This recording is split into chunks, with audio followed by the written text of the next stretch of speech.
Welcome to Aaradhya smart study channel. ఈరోజు trigonometry రేషియోలో 90 degrees నేర్చుకుందాం. మనం 90 డిగ్రీస్ కోసం డిరైవ్ చేయడం కోసం ఏబి అనే ఒక రేని తీసుకుందాం.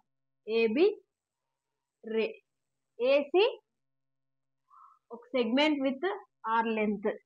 థీటా ఏ యాంగిల్ ఎంత అంటే theta. Angle A equal to theta. Suppose A angle థీటాని మనం ఇంక్రీజ్ చేసినప్పుడు ఏమవుతుంది, ఏసీ అనేది మనకి పైకి షిఫ్ట్ అవుతా ఉంటుంది. అంటే ఏసీ వాల్యూ కూడా ఇంక్రీజ్ అవుతుంది. ఇప్పుడు ఏబిలో దాని పాయింట్స్ ఎక్కడెక్కడ ఇవనేవి పాయింట్స్ ఉన్నాయి కదా మనకు, వై వెక్స్ ఇవనేది కూడా దీని లెంత్ అనేది సేమ్ అవుతా ఉంటుంది. సపోజ్ 90 డిగ్రీస్ కి ఇది రీచ్ అయినప్పుడు ఏమవుతుంది, ఏసీ అనేది ఏ యాంగిల్ అనేది 90 డిగ్రీస్ ఇంక్రీజ్ అయింది అనుకో, మనకి ఏమవుతుంది, సిఏ అనేది ఏబికి పర్పెండిక్యులర్ ఉంటుంది. అప్పుడు if 90 degrees theta equal to 90 degrees అయినప్పుడు ఏబి అనేది మనకి ఏమవుతుంది, 0.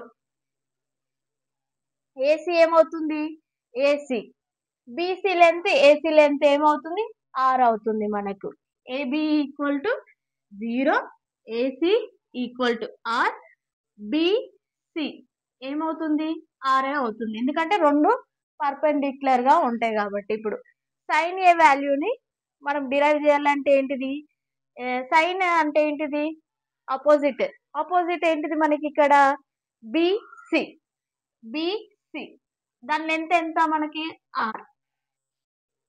సైన్ 90 డిగ్రీస్ బిసి వాల్యూ ఎంత, బిసి ఆర్. ఏసీ ఎంత మనకి, ఆర్. ఆర్ ఎంత, 1 వాల్యూ. అలాగే కాస్ 90 డిగ్రీస్ ఈక్వల్ టు ఏమవుతుంది, ఏబి. ఏబి ఏంటిది, అడ్జసెంట్ సైడ్. ఏసీ ఏంటిది, ఏసీ అనేది మనకి హైపోటెన్యూస్. ఏబి ఇక్కడ ఎంత మనకి, R. AC equal to R ఏమవుతుంది మనకి, 0 అవుతుంది. ఇప్పుడు tan 90 డిగ్రీస్ అవ్వాలంటే సైన్ 90 బై కాస్ 90. సైన్ 90 ఎంత, 1. కాస్ 90 ఎంత, 0. సో ఇదేమిటిది, నాట్ డిఫైన్. మనకు చేయలేం కదా, 1/0 అంటే మనకు తెలియదు కాబట్టి ఇది నాట్ డిఫైన్.